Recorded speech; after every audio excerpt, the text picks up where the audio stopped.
Hello everyone, welcome back to my channel exam success Mantra. और आज हम D El Ed second year psychology subject की अपनी नेक्स्ट क्लास लेने वाले हैं, जो है पियाजे के संज्ञानात्मक विकास से।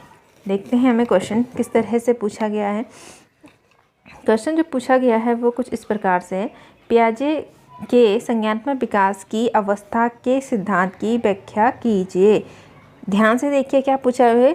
संज्ञानात्मक विकास के अवस्था के सिद्धांत की व्याख्या कीजिए। संज्ञानात्मक सिद्धांत की केवल अवस्था है नहीं पूछेगी, बल्कि उसके सिद्धांत के बारे में हमें क्या करना है, बताना है यहाँ पे। ठीक है, तो पियाजे जो थे उन्होंने जो वो क्या स्विट्ज़रलैंड के साइकोलॉजिस्ट थे, और उन्होंने जो है सबसे पहले क्या करा था, अपने बच्चों पे स्टडी की थी। ठीक है, बच्चे उनके 3 बच्चे थे, उन्होंने अपने बच्चों पे स्टडी की थी। उसके बाद प्रयोगशाला में भी उन्होंने स्टडी की थी, और उसके बेस पे उन्होंने बताया कि बच्चों का जो संज्ञानात्मक विकास है वो किस प्रकार से होता है। संज्ञानात्मक मतलब उनकी किसी चीज़ को जो जानने की क्षमता, संज्ञान मतलब जो नॉलेज होती है, उनकी जो मेंटल डेवलपमेंट होती है वो किस तरह से होती है। तो इस बारे में उन्होंने क्या करा था, प्रशिक्षण किया था, ये प्रयोग किए थे। ठीक है, पियाजे ने अपने 3 बच्चों पर अध्ययन किया, और इस अध्ययन के आधार पर पियाजे ने बच्चों के बदलते हुए स्वरूप की प्रकृति के बारे में निष्कर्ष निकाले। उनके 3 बच्चे थे जिस पर उन्होंने स्टडी करी कि जब जैसे जैसे बच्चे बड़े होते हैं उनका जो नेचर है, उनकी जो मेंटल एबिलिटी है वो किस प्रकार से बदलती है। मतलब पियाजे ने बच्चों के बदलते हुए, जैसे बच्चा जब छोटा होता है ना, पैदा होता है, उस समय वो कुछ भी नहीं जानता। सिर्फ अगर उसे कुछ भी करना, उसे भूख लग रही है, प्यास लग रही है, कुछ भी, सिर्फ क्या करता है, चिल्लाता है, रोता है। धीरे धीरे वो क्या करता है, उसे रोना, फिर अपने हाथ पांव हिलाना, फिर दूसरे को देख के मुस्कुराना। तो ये क्या है, धीरे धीरे उसकी क्या है, मेंटल एबिलिटी बढ़ रही है, उसकी बौद्धिक क्षमता बढ़ रही है, उसकी नेचर बढ़ रहा है, उसका व्यवहार में परिवर्तन हो रहा है। तो ये सब चीज़ें जो पियाजे थे उन्होंने क्या करी, रिकॉर्ड करी, ये सब चीज़ों का उन्होंने अध्ययन करा, और इस आधार पर उन्होंने कुछ निष्कर्ष निकाले कि किस तरह से बच्चे की मेंटल एबिलिटी बढ़ती है। ठीक है, निष्कर्ष निकाला जिससे बच्चे के प्रत्यक्षीकरण और विचारों के बारे में पता चलता है। इस आधार पर उन्होंने बच्चों के प्रत्यक्षीकरण और किस तरह के उसके विचार होते हैं, बनते हैं, इस बारे में बताया। प्रत्यक्षीकरण मतलब कोई चीज़ वो देख रहा है तो देख के उसके विचार में क्या प्रतिमा बन रही है ना। जब हम किसी चीज़ को देखते हैं, सुनते हैं या सूंघते हैं तो हमारे मन में कोई प्रतिमा बनती है, उसकी कुछ पिक्चर बनती है ना। जैसे हम कोई चीज़ अगर माना हम सुन रहे हैं तो हमारे उस हिसाब से क्या होता है, प्रतिमा बन, जैसे कोई सॉफ्ट चीज़ है, एक मधुर सा संगीत चल रहा है तो हमारे दिमाग में उसकी अलग प्रतिमा होगी। लेकिन वहीं एक बहुत डरावनी आवाज़ हो रही तो उसकी प्रतिमा की अलग से बनती है। तो इसी तरह से बच्चों का अध्ययन करके उन्होंने ये सब चीज़ें बताई हैं, इन सब चीज़ों के निष्कर्ष पे वो पहुँचे हैं। ठीक है, पियाजे की बात करें तो पियाजे ने संज्ञानात्मक विकास की व्याख्या करते हुए उन्होंने सबसे पहले बताया कि संज्ञानात्मक विकास है क्या। तो संज्ञानात्मक विकास की व्याख्या करते हुए संज्ञान का अर्थ के बारे में उन्होंने सबसे पहले बताया कि संज्ञान का अर्थ क्या है। उन्होंने बताया कि संज्ञान मतलब है प्राणी का वह ज्ञान। संज्ञान मतलब होता है ज्ञान होता है। बोलते हैं हमारे संज्ञान में ये बात नहीं थी, मतलब मेरी नॉलेज में ये बात नहीं थी। तो संज्ञान मतलब होता है ज्ञान। ठीक है, तो संज्ञान प्राणी का वह ज्ञान है जिससे वह वातावरण के संपर्क में आकर प्राप्त करता है। जब वो किसी वातावरण के संपर्क में आता है, जैसे बच्चा पैदा हुआ तो परिवार के वातावरण में के संपर्क में आता है, और पर्यावरण के वातावरण के संपर्क में आके वो परिवार की चीज़ों को सीखता है। जैसे लोगों को पहचानना, उस घर में कैसे खाना खाया जाता है, कैसे उठते हैं, कैसे बैठते हैं, कैसे उनके धार्मिक रीति रिवाज हैं, तो वो सब सीखता है। तो मतलब कैसे सीखा उसने, जब वो किसी पर्यावरण के, किसी वातावरण के संपर्क में आया। वातावरण मतलब जो भी उसे इन्वायरमेंट मिल रही है, जिस जगह पे वो जाता है। ठीक है, और इससे अनेक मानसिक क्रियाएं, जैसे जब वो किसी पर्यावरण के, किसी वातावरण के संपर्क में आता है तो उसके दिमाग की अनेक मानसिक क्रियाएं, दिमागी मानसिक क्रिया मतलब जैसे हम क्या, जैसे सोचना, कुछ चीज़ याद रखना, उस पर चिंतन करना, तर्क देना, है ना, वो सब किसी समस्या का समाधान करना, तो वो सब क्या हमारी मानसिक क्रियाएं। ठीक है, और इससे अनेक मानसिक क्रियाएं जैसे चिंतन, तर्क, प्रत्यक्षीकरण, समस्या समाधान आदि शामिल होते हैं। तो मतलब क्या बोला पियाजे ने, संज्ञान का मतलब, उन्होंने बोलोगे संज्ञान का मतलब होता है कि वह ज्ञान जो क्या होता है, प्राणी किसी वातावरण से प्राप्त करता है, या कि किसी वातावरण के संपर्क में आने पर प्राप्त करता है। और कैसे प्राप्त होता है, इसमें क्या होता है, उस समय उसकी जब वो किसी पर्यावरण के संपर्क में आता है तो अनेक मानसिक क्रियाएं उसकी शामिल होती है उसमें। जैसे उस वो परिवार में आया तो उनके परिवार में पूजा पाठ हो रही है, ठीक है। उसने देखा पंडित आए, ये सामग्री आई, तो वो उस पूजा के बारे में सोचेगा, अच्छा ये क्या हो रहा है, ये क्यों हो रहा है, ऐसे करके क्या होगा। फिर कुछ चीज़ें उसके माइंड में याद रहेंगी, कुछ वो भूलेगा, है ना, ह्यूमन नेचर है। तो इससे क्या होते हैं, उसमें क्या मानसिक क्रियाएं शामिल हो रही है और जिससे उसकी बौद्धिक क्षमता बढ़ती है धीरे धीरे। आप देखते भी होंगे कि जब बच्चा छोटा हो तो वो हर छोटी छोटी चीज़ों को पूछता है, क्यों, क्योंकि उसे कुछ भी नहीं पता वहाँ पे, और उसके हर चीज़ उसके लिए बहुत अट्रैक्टिव होती है उस समय, और उसके बारे में जानना चाहता है। मीन्स दैट उसका जो मेंटल डेवलपमेंट हो रहा है वो जानने की इच्छुक है, जिससे उसकी बौद्धिक क्षमता बढ़, जिससे संज्ञानात्मक विकास उसका हो रहा होता है। आ रही बात समझ में। पियाजे ने प्राणी के संज्ञान को उसकी जन्मजात संरचना और अनुभवों की अंतरक्रिया का परिणाम बताया। पियाजे ने संज्ञानात्मक बताया तो उन्होंने बताया कि जो संज्ञान है वो है क्या, एक तो उसकी जन्मजात संरचना या उसकी जन्मजात क्षमता, और दूसरे जो अनुभव उसे वातावरण में मिलते हैं, उन दोनों की जब अंतःक्रिया होती है तो उसका जो रिजल्ट निकल के आता है वो ही क्या है, संज्ञान। जन्मजात क्षमता, जैसे आपने एक बात हमेशा महसूस करी होगी, कुछ बच्चे क्या होते हैं बचपन से ही इंटेलिजेंट होते हैं, है ना, उनको कोई भी चीज़ सिखाओ तो जल्दी से पकड़ लेते हैं। वहीं कुछ बच्चे कैसे होते हैं जो देर से सीखते हैं, कुछ बच्चे सीख ही नहीं पाते, उनको और ज़्यादा टाइम लगता है। तो मतलब कहीं ना कहीं जब हम सेम वातावरण दे रहे हैं, सेम टाइम दे रहे सारे बच्चों को, कुछ जल्दी सीख पा रहे, कुछ लेट सीख पा रहे, मीन्स दैट कहीं ना कहीं कोई ऐसी चीज़ ज़रूर है जो उसके क्या जीन से रिलेटेड है। मतलब कुछ ऐसी क्षमता होती है जो उससे जन्मजात होती है, वो उसके जीन्स में ही होते हैं। आपने ये भी महसूस करा होगा, जिस बच्चे के पेरेंट्स बहुत एजुकेटेड है, मीन्स दैट इंटेलिजेंट है, एजुकेटेड नहीं इंटेलिजेंट है, चाहे वो अनपढ़ ही क्यों नहीं है, लेकिन उनकी इंटेलिजेंसी हाई है, उनके बच्चों की भी इंटेलिजेंसी हाई होती है। क्यों, क्योंकि वो जीन्स में होता है और वो जीन नेक्स्ट जनरेशन में जाते हैं, ठीक है। जन्मजात संरचना एवं अनुभव की आंतरिक, जो भी उसे फिर वातावरण में अनुभव मिलते हैं, जब उन दोनों में अंतःक्रिया होती है, वो दोनों एक दूसरे परस्पर आते हैं तो उसको समझ पाते हैं, तो उससे का जो रिजल्ट होता है वो क्या होता है, संज्ञान होता है। मतलब जन्मजात क्षमता फिर अनुभव मिला, जो उसे ज्ञान हुआ है वो क्या है, उसका संज्ञान है, ठीक है। आई बात समझ में। आगे बढ़ते हैं। पियाजे ने संज्ञानात्मक विकास के सिद्धांत को विकासात्मक सिद्धांत और अवस्था का सिद्धांत भी कहा है। पियाजे के संज्ञानात्मक सिद्धांत कहें, उसका विकासात्मक सिद्धांत कहें या अवस्था का सिद्धांत कहें, तीनों एक ही बात है। तो संज्ञानात्मक सिद्धांत तो पता चल गया क्यों, क्योंकि उसके संज्ञान का विकास होता है, यानी उसकी नॉलेज के विकास होते हैं। विकासात्मक सिद्धांत इसलिए क्योंकि जो उसका नॉलेज वो धीरे धीरे बढ़ता है, उसका धीरे धीरे विकास होता है, एक अवस्था में, शिशुअवस्था में, कुछ फिर किशोर अवस्था में, है ना, कुछ बाल्य अवस्था में, तो इसलिए विकासात्मक। और अवस्था सिद्धांत क्योंकि अलग अलग अवस्थाओं में जो विकास होता है, जो संज्ञानात्मक विकास होता है वो अलग अलग, जो नॉलेज होती है अलग अलग होती है। जैसे शिशुअवस्था में कुछ चीज़ें ऐसे जो उस उम्र में ही सीख सकता है, कुछ उससे जटिल चीज़ें नहीं सीख पाएगा, वो एक स्टेज आएगी उसी के बाद सीख पाएगा। जैसे फिर कुछ कुछ बाल्यावस्था में सीखेगा, फिर कुछ किशोर अवस्था में सीखेगा, तो अवस्था में रेस्टिकेटेड हो जाता है विकास की, ये चीज़ें इस लेवल पे बच्चे आसानी से सीख पाते हैं, तो इसलिए उसको अवस्था का सिद्धांत भी कहा गया है, ठीक है।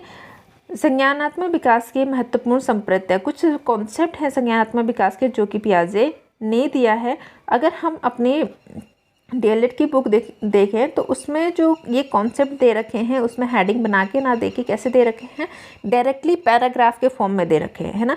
तो वहाँ से क्या होता है, थोड़ा पढ़ना हमारे लिए टफ हो जाता है, और जब हम याद करना भी टफ हो जाता है, और साथ में जब हम पेपर में लिखते हैं तो बहुत ज़्यादा इफेक्टिव नहीं दिखता है वो। तो इसलिए मैंने उसको थोड़ा सा हेडिंग में डाल के बताने की कोशिश करी है। आप किताब खोलेंगे तो कन्फ्यूज ना होना कि ये चीज़ें दे नहीं रखी है, आप पूरा पैराग्राफ पढ़िए, 1-1.5 पेज का पैराग्राफ है, तो उसमें आपको सारी चीज़ें मिलेंगी, ठीक है। ठीक है, बढ़ते फिर। पहला जो है वो है स्कीमा। पियाजे ने स्कीमा की बात करी, उसने स्कीमा किस चीज़ को कहा है, पियाजे ने संज्ञानात्मक विकास की प्रत्येक अवस्था के दौरान बालक द्वारा अर्जित ज्ञान भंडार को स्कीमा कहा है। स्कीमा किसे कहा है, बालक ने कुछ शैशवावस्था में, कुछ बाल्यावस्था में, कुछ किशोर अवस्था में ज़िंदगी भर कुछ ना कुछ क्या नॉलेज गेन कर रहा है, तो वो जो नॉलेज इकट्ठा होता जाता है, उस नॉलेज को जब इकट्ठा हो जाता है तो उससे क्या कहता है, स्कीमा कहता है, या जो भी नॉलेज वो ले रहा है वो क्या है, स्कीमा है, ठीक है। तो अगला जो है, अगला जो कॉन्सेप्ट है वो है संतुलिनीकरण।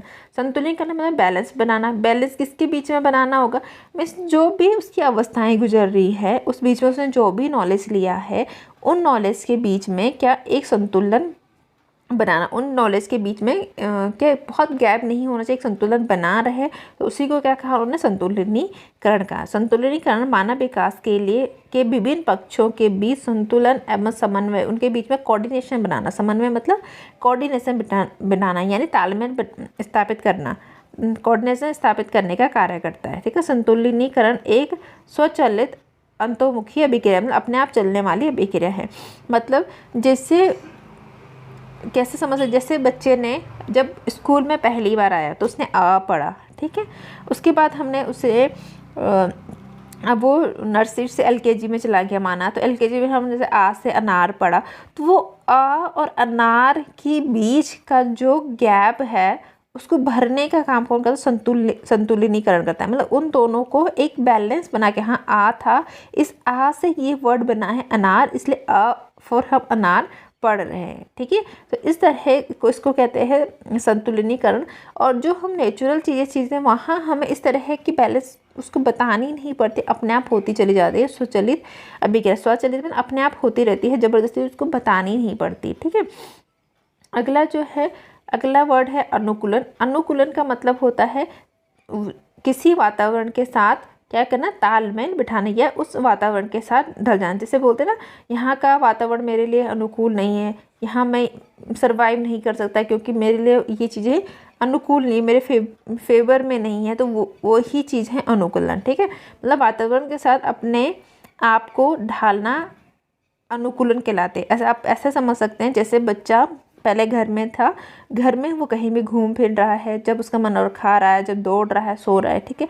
बट वही बच्चा जब स्कूल में जाने लगता है तो वो स्कूल के रूल रेगुलेशन, जो वहाँ के पीरियड है, जैसी व्यवस्था है, उस व्यवस्था के अनुसार क्या होता है, एक्ट करता है, उस व्यवस्था के अनुसार चलता है।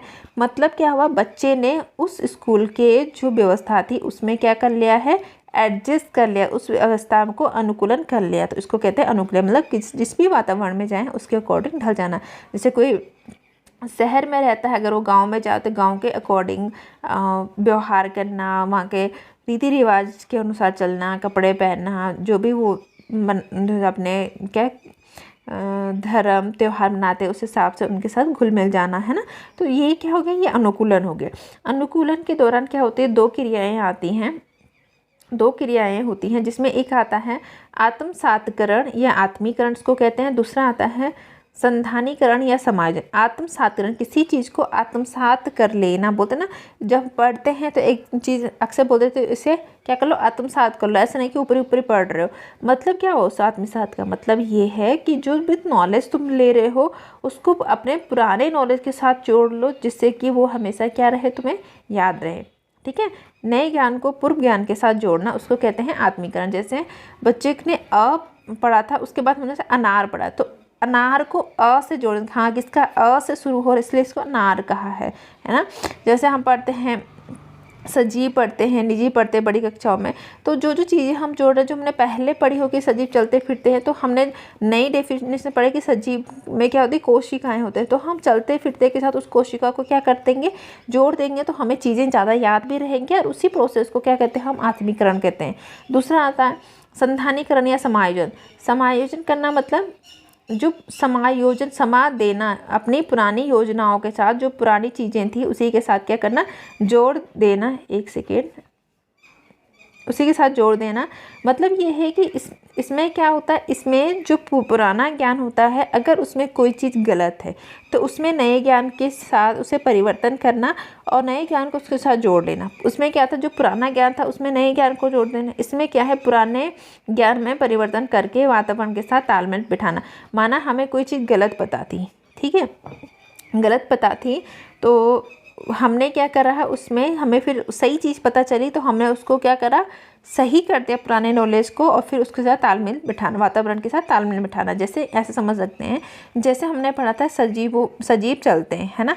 तो अब के सजीव तो चलते फिरते हैं, लेकिन एक पत्थर हम यहाँ से वहाँ फेंकेंगे तो वो भी चलेगा, उसने भी अपनी स्थान को बदला है ना, गति तो हुई उसमें। ऐसा समझे जैसे सजीव गति करते हैं, लेकिन हमने पत्थर को फेंका तो पत्थर भी गति किया है। लेकिन अब हम क्या पत्थर को भी सजीव मानेंगे? अगर हमें नॉलेज नहीं तो हम एक समय से मानेंगे। बट फिर हमने पढ़ा कि गति होनी चाहिए, लेकिन कैसी गति होनी चाहिए? अपने आप होनी चाहिए, ना कि कोई बाह्य बल उसमें लगना चाहिए। पत्थर में बाह्य बल लगा इसलिए उसे सजीव की कैटेगरी में नहीं रखेंगे। तो इस तरह से क्या होता है, हम पुराने नॉलेज में अपना नया नॉलेज जोड़ के अगर उसमें कुछ गलती उसे सही करते हैं, फिर समाज के साथ तालमेल बिठाने की कोशिश करते हैं। इसको कहा जाता है समायोजन। ठीक है, ये था संज्ञानात्मक सिद्धांत। पियाजे ने जो अवस्था बताई है संज्ञानात्मक सिद्धांत की, वो 4 अवस्थाएं बताई। ठीक है, पियाजे के अनुसार बालक के संज्ञानात्मक या इसका दूसरा नाम है मानसिक विकास की 4 अवस्थाएं बताई हैं, जिसमें पहली अवस्था आती है आपकी संवेदी पेशी अवस्था या गतिवाहक अवस्था। संवेदी संवेदनाओं और पेशी मतलब पेशी की संवेदनाओं, पेशी जो महसूस करती है उस अवस्था की बात है। और उन अवस्थाओं से हम जो ज्ञान को प्राप्त कर लेते हैं उसे बोलते हैं संवेदी पेशी अवस्था। ठीक है, ये कब होते हैं? जब पैदा होते हैं, जब हमें कुछ भी नहीं पता होती है, तो हम सिर्फ अपने सेंस ऑर्गन जो हमारी ज्ञान इंद्रियाँ होती हैं उनकी मदद से हम धीरे धीरे नॉलेज को इकट्ठा करना शुरू करते हैं। यानी ये कब होते हैं? जन्म से 2 वर्ष तक की अवस्था होती है। यह अवस्था बच्चों के बौद्धिक विकास के आधार मानी जाती है, यानी बौद्धिक विकास का आधार माना। यहीं से बच्चे का बौद्धिक विकास शुरू होता है। बच्चा पैदा होगा उसी के बाद उसका बौद्धिक विकास शुरू होगा, है ना। और इसमें सबसे ज़्यादा रोल प्ले करती है हमारी ज्ञान इंद्रिय। इसमें बच्चा ज्ञान इंद्रियों के जरिए वस्तुओं, ध्वनियों, स्पर्श, रसों एवं गंधों का अनुभव प्राप्त करता है। जो हमारी 5 ज्ञान इंद्रियों की, जैसे आँख से हमने कुछ चीज़ देखी तो वहाँ से हमें नॉलेज हुआ। हमारी त्वचा से हमने कुछ चीज़ छुआ तो हमें नॉलेज हुआ कि गर्म है, ठंडा है ना, तीखा है, सॉफ्ट है, जो भी हार्ड है। इस तरह से हमारे कानों ने कुछ सुना तो हमें ध्वनि का नॉलेज हुआ। और हमने कुछ खाया तो हमें वहाँ से क्या टेस्ट का नॉलेज हुआ। हमने सूंघा तो हमें क्या गंध का नॉलेज होता है। ये 5 ज्ञान इंद्रियाँ होती हैं। इससे हम क्या करते हैं, इसके द्वारा उस समय बच्चा नॉलेज को प्राप्त करता है। ठीक है, अनुभव प्राप्त करता है, ये ज्ञान को प्राप्त करता है। अतः बाहरी वातावरण और उसकी ज्ञान इंद्रियों के मध्य पारस्परिक क्रिया होने से इस अवस्था में मानसिक क्रियाएं घटित होने लगती है। मतलब जो बाह्य वातावरण थे, जैसे जहाँ वस्तु पड़ी हुई थी, जहाँ खाना था, जहाँ टच के लिए कुछ चीज़ें थी, वो और हमारी जो इंद्रिय, उनके मध्य पारस्परिक क्रिया मतलब उन दोनों जो आपस में कोई क्रिया करते हैं उसी को कहते हैं पारस्परिक क्रिया। इसको अंतः क्रिया भी कह देते हैं। ठीक है, तो उससे इस अवस्था में जो कुछ मानसिक क्रियाएं घटित हुई हैं उससे क्या होते हैं, उसके संज्ञानात्मक विकास होता है ना।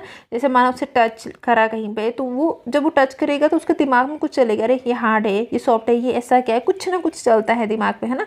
बाहर जब बच्चा हो तो वो अपने लेवल पे सोचता है, अभी हम बड़े हो गए तो हमारा अपना लेवल के हिसाब से सोचेंगे। तो इस तरह से उनमें क्या है, वहाँ पे संज्ञानात्मक विकास होने लगता है। दूसरी जो अवस्था है वो है पूर्व प्रक्रिया या प्री ऑपरेशनल स्टेज। ये जो होती है 2 से 6 वर्ष तक ये अवस्था मानी गई है। ठीक है, इस अवस्था में क्या होता है, बच्चे का शब्द ज्ञान में वृद्धि होने लगती है। जैसे बच्चे जब छोटा था, 2 साल तक था, उसमें छोटे मोटे शब्द, एक सिंपल शब्द जैसे खाना, बंद, चलना, है ना, ऐसे छोटे छोटे शब्द करता है। ऐसा नहीं बोलता पूरा कि मैं खाना खाऊंगा, धीरे धीरे बोलना शुरू करता है। तो 2 से 6 वर्ष के बीच में इस अवस्था में आते आते उसके शब्द भंडार बड़े हो जाते हैं। मतलब उसके जो बहुत सारे वर्ड वो सीख जाता है। ठीक है, स्टार्टिंग में उसे कुछ भी नहीं पता, 2 साल तक वो छोटे छोटे वर्ड बोलने लग जाता है। धीरे धीरे उसके वर्ड जो होती है वो बढ़ जाती है, बहुत सारे वर्ड उसके आने लगता है। और उसके बाद क्या होता है, धीरे धीरे जैसे 2 से 3 के बीच में जाएगा, जैसे 2 कंप्लीट तो 2.5 साल के आसपास हो गया, पूरे बड़े बड़े सेंटेंस भी वो बोलने लग जाता है ना। थोड़े छोटे छोटे, बहुत बड़े नहीं पर छोटे छोटे सेंटेंस भी बोलने लग जाता है। ठीक है, परंतु उसमें कार्य कारण संबंध तार्किक चिंतन का ज्ञान नहीं होता। इस अवस्था में वो सेंटेंस बोलने लग जाता है, उसका शब्द भंडार बढ़ जाता है, लेकिन कोई चीज़ क्यों हो रही है, इसके पीछे का कारण क्या है, या कोई उसके पीछे का तर्क क्या है, उसके बारे में वो नहीं सोच, उसकी चिंतन शक्ति नहीं। बस वो क्या है, एक सिंपल से वर्ड जानता है और जैसे उस दूसरे को उस वर्ड का प्रयोग करते हुए सुना है उस हिसाब से प्रयोग करने लगता है। ठीक है, इस तरह से वो समझ जाता है। इस अवस्था में ये सब क्रियाएं होती है। अगला है, इस अवस्था में बालक जो खिलौना होते हैं, जो उसके खिलौने होते हैं, उनको क्या मानता है? सजीव मानता है, उनको वास्तविक मानता है, उनको सजीव मानता है। जैसे आपने देखा होगा, कोई बच्चा अगर उसके पास कोई गुड्डा है या गुड़िया है तो उसको दूध पिलाएगा, खाना खिलाएगा। क्यों? क्योंकि उसे लगता है कि ये सजीव है, जैसे मैं हूँ वैसी ही ये है, तो इसे भी मेरी जैसे एक्टिंग होनी चाहिए, जैसे मेरे साथ होता है इसे भी होनी चाहिए। मुझे भूख लग रही है, इसे भी लगना चाहिए, तो इसे खाना देंगे, है ना। उसे नींद कराता है, बोलता है इसे निन्नी करा रहा हूँ, करा रही हूँ। तो इस तरह से क्रिया उसके साथ करता। क्यों? क्योंकि उसे लगता है कि वो भी सजीव है। बिना सिर पैर की बात कर बहुत सारे क्वेश्चन पूछेंगे, बेकार के क्वेश्चन पूछेंगे, हमें लगता है अरे यार क्या पूछ रहा है, बट क्या है, अरे उसे नॉलेज नहीं है, वो उस चीज़ के बारे में जानना चाहता है, इसलिए वो के बार बार क्वेश्चन पूछता रहता है। पियाजे ने इसे कलेक्टिव मोनोलॉग कहा। इस अवस्था को क्या कहा है? कलेक्टिव मोनोलॉग कहा है। ठीक है, इस अवस्था में बच्चे काफ़ी अधिक सामाजिकृत होना प्रारंभ कर देते। सामाजिकृत होना प्रारंभ करते मीन्स जब 0 से 2 वर्ष की उम्र थी, ठीक है, उस समय बच्चा क्या होता है? सेल्फ सेंटर होता है। उसे अपने से मतलब है, उसे खाना मिलना चाहिए, उसे खेलने के लिए मिलना चाहिए, उसे कोई मतलब नहीं दूसरे से। बट जैसे ही इस उम्र में तो सामाजिकृत होना चाहिए, वो दूसरे लोगों के साथ घुलना मिलना चाहता है, उनसे बातें करना चाहता है, उसकी चीज़ें होंगी, तुम उसको कुछ होगी, वो दूसरे के साथ शेयर करना शुरू कर देता है। यहाँ पे मतलब सामाजिकृत हो जाता है। यहाँ पे वो समाज के साथ रहना पसंद करता है, वो चाहता है लोग मेरे साथ रहें, मेरे साथ बैठें, बातें करें, मेरे साथ खेलें। तो यहाँ पर उसकी वो चीज़ें ज़्यादा बढ़ जाती हैं और वो थोड़ा बहुत दोस्त भी बनाना शुरू कर देता है इस अवस्था में। ठीक है, तीसरी अवस्था आती है स्थूल प्रक्रिया या कंक्रीट ऑपरेशन स्टेज। ये जो होते हैं 7 से 12 वर्ष की अवस्था होती है। इस अवस्था में बच्चे अधिक व्यवहारशील और यथार्थवादी हो जाते हैं। बच्चे व्यवहारशील अधिक हो जाते हैं, मतलब जैसे उसे अगर गुस्सा भी आ रहा हो किसी पे, तो यहाँ पे वो थोड़ा कंट्रोल करना सीख जाते हैं। उसका व्यवहार ज़्यादा अच्छा हो जाता है कि मुझे दूसरे के साथ कैसे व्यवहार करना है। यानी इससे पहले अगर बच्चे का मूड है किसी को नमस्ते करने के, इससे पहले वाले अवस्था में तो करेगा, नहीं है तो नहीं करेगा। बट यहाँ पे आते आते स्थूल प्रक्रिया अवस्था में आते और तीसरी अवस्था में आते आते उसे पता है कि नमस्ते करना ज़रूरी है। समाज में नमस्ते एक सभ्य चीज़ है और मुझे करना है। उसका मन भी नहीं होगा, बाहरी दिखाने के लिए करेगा, बट करेगा। मतलब वहाँ पे उसकी व्यवहारशील बढ़ गया है। अर्थातवादी में जो रियल में चीज़ है उसे मानता है। अभी ऐसा नहीं कि गुड्डे को सजीव मानने लग गए, गुड्डे को इंसान मान, हाँ इंसान को इंसान और गुड्डे को गुड्डा मानेंगे यहाँ पे। ठीक है, ये इसकी बोलने का मतलब है। अगला जो है इसमें ये है दो वस्तुओं या घटनाओं के बीच में क्या समानता है या क्या अंतर है, इस चीज़ को बता सकता है। जैसे उसे गुड्डा और इंसान दोनों सेम ही लग रहा था कि दोनों क्या है? सजीव हैं, बट अब नहीं। अब वो जानता है ये गुड्डा है, ये इंसान है, ये सजीव है, ये निर्जीव है, इसमें प्राण है, इसमें नहीं है। दो अलग अलग घटनाएं हो रही, किसी को गुस्सा आ रहा है, किसी को प्यार आ रहा है, तो उस बीच को आसानी से समझ पाता है। ठीक है, दो विभिन्न आकार या रंगों की वस्तुओं को रंग या आकार के आधार पर वर्गीकृत कर पाता है। अगर उसको कोई चीज़ दे दो, बोलो कि इसको रंग के आधार पर अलग अलग करो, नीला एक जगह करो, काला एक जगह करो, तो कर लेगा। लेकिन अगर तुम 2 साल के बच्चे को ऐसे करोगे तो उसके लिए पॉसिबल नहीं है। 0 से 2 साल वाले को बिल्कुल भी पॉसिबल नहीं है ना। तो मतलब ये तीसरी अवस्था में आते आते उसमें ये सब विकास हो जाता है उसमें। इस अवस्था में बच्चे में क्या होता है? तीसरी अवस्था में बहुत सारे गुण विकसित हो जाते हैं, बहुत सारी क्षमताएं विकसित हो जाती है, जिससे हम इस प्रकार से कहते हैं, जिससे कंजर्वेशन की क्षमता विकसित हो जाती है। कंजर्वेशन मतलब कि जैसे किसी पदार्थ में परिवर्तन करा है तो उसकी मात्रा में, उसकी संख्या में, भार में, आयतन में, दृष्टि से उसमें परिवर्तन हुआ है या सेम है, इस बात को समझने लगता है। जैसे माना एक गिलास में पानी है, ठीक है, एक लंबा सा गिलास है, उसमें दूध है, और एक दूसरा गिलास है वो थोड़ा चौड़ा है। तो हमने उस लंबे गिलास में से जो दूध है वो चौड़े गिलास में डाला। अब क्या, लंबे गिलास में दूध ऊपर तक दिख रहा था, चौड़े गिलास में नीचे तक दिख रहा था, तो बच्चा यहाँ पे इजीली बता दे कि नहीं, दोनों में क्या है, दूध बराबर है। लेकिन जब वो पहली स्टेज में या दूसरी स्टेज में है उस समय नहीं, वो बोलेगा कि पहले जो आपका जो लंबा गिलास है उसमें दूध ज़्यादा है, जो चौड़ा गिलास है उसमें दूध कम, क्योंकि उसमें ऊपर तक दूध चढ़ा हुआ है।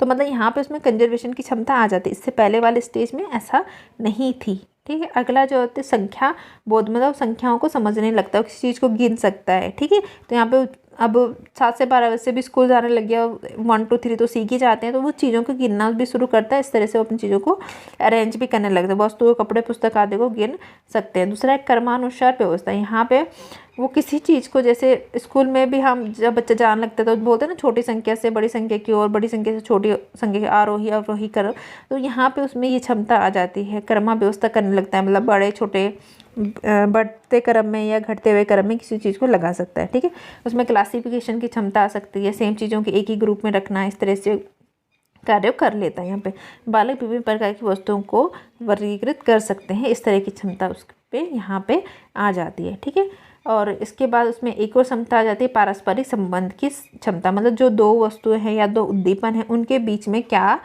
समानता है, क्या संबंध है, इस बात को समझ पाता है। वे विभिन्न उद्दीपकों के बीच में पारस्परिक संबंध को इस अवस्था के बालक आसानी से समझ पाते हैं, मतलब क्या संबंध है इसको आसानी से वो समझ जाते हैं। ठीक है, अगला जो है वो है औपचारिक प्रक्रिया की अवस्था या फॉर्मल ऑपरेशन। औपचारिक प्रक्रिया की अवस्था या फॉर्मल ऑपरेशन अवस्था चौथी अवस्था, 3 अवस्था हम पढ़ चुके हैं, ये चौथी अवस्था। क्या औपचारिक प्रक्रिया की अवस्था और फॉर्मल ऑपरेशन अवस्था, ये 12 वर्ष के बाद की अवस्था होती है, यानी यहाँ तक बच्चा क्या युवा अवस्था में पहुँच चुका है।